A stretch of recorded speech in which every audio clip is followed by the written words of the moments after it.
This is a list of the equipment that we will be using today. Here is a list of the ingredients that you will need for making pumpkin sprinkles. And here is the equipment that we'll be using today. A chopping board, piping bag, sieve, small bowl and spoon, kitchen knife, and also some baking paper too. And the ingredients we'll be using today: royal icing sugar, orange food dye, our pumpkin spice blend, and you'll also need some water too. Step 1. Prepare your baking tray or chopping board with your baking paper sheet. For your cake sprinkles, you want your baking paper sheet as flat as possible. If when you take it out of the package and cut it, you find it's curled round on itself, then don't worry. Simply flip it over and curl it in the opposite direction. Swish this round a bit in your hands and let it uncurl, and it should be a little bit flatter. Step 2. Sift 3 tablespoons of royal icing sugar into the bowl.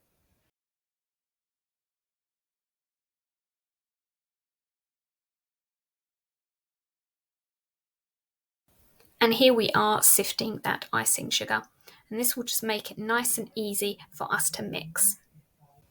Step 3. Add 1 teaspoon of water and mix. Icing sugar really doesn't require very much water in order to get it to mix. It can feel like a lot of effort, but just keep going with it, and don't be tempted to add too much water too soon. If it's really too stiff and isn't mixing, add a tiny bit at a time. We're looking for this mix to really be quite stiff. And you can also now add your food colouring or the pumpkin spice if you want to use it. Step 4. Add your food colouring, a drop at a time, the pumpkin spice blend if you'd like to use it, and mix this in thoroughly. And here we are demonstrating how stiff you want your mix to get to. If you've added too much water, you can simply sift in a little bit more icing sugar until you get the right thickness. Here we're adding in our colouring, and we're going 1 drop at a time. If the colour is too light, you can always add another drop and keep going until you've achieved the desired colour for your pumpkin sprinkles. Step 5. Prepare your piping bag and spoon your icing mix into the bag.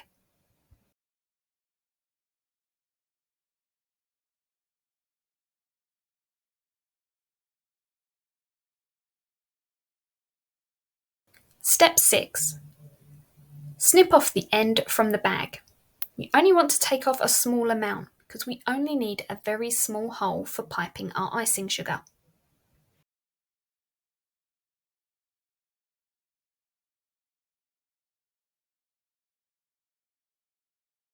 Step 7. Slowly draw out lines of icing, trying to keep it as straight as possible onto the baking paper.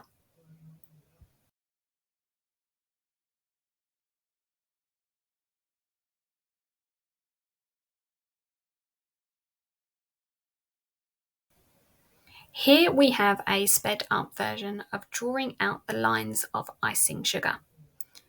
Now here I realise I probably could have got away with cutting off an even smaller end so that my lines were thinner. But you can draw out straight lines, or you can also create some dots too. Step 8. Leave to dry for a minimum of 4 to 6 hours, but preferably overnight until fully hardened and brittle. Step 9. Don't forget to do the washing up and clear down your working area.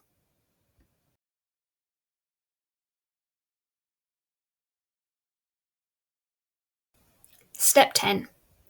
Using a knife, cut your lines into very small sections to create sprinkles.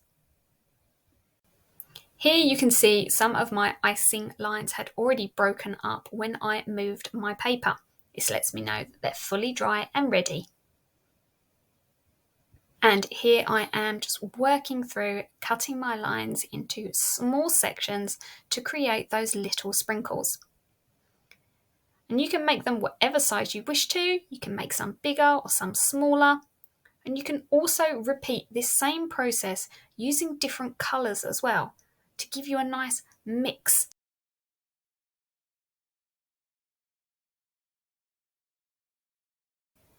And here are my cake sprinkles all done. I've got a mixture of sizes of sprinkles in there, as well as those dots that I did. I think that helps to give a nice bit of variety. And I'm really looking forward to using these, some of the recipes that I'll be doing over the coming weeks.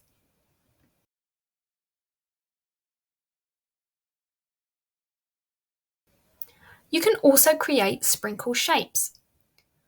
Why not create a template, put it underneath your baking paper, and use that as a guide for drawing out your icing sugar.